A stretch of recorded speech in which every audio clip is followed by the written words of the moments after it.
How to hide my Instagram account from storage?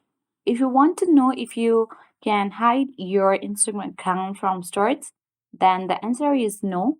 But the only way you can do in order to hide your Instagram account from storage is if you want to hide your account from particular person from being searched, then you can block that particular account or user. For that, go to chat at the top right corner and you can search the user, open their profile, and tap on the profile at the top of the screen and tap on options, and now tap on block. Tap on block button again.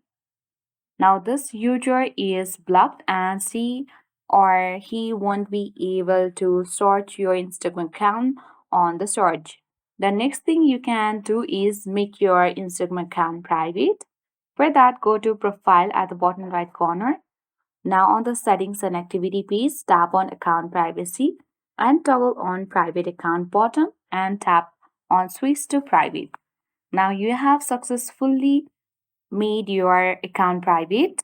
So in this way you can hide your Instagram account from storage. So thank you for watching and see you in the next video.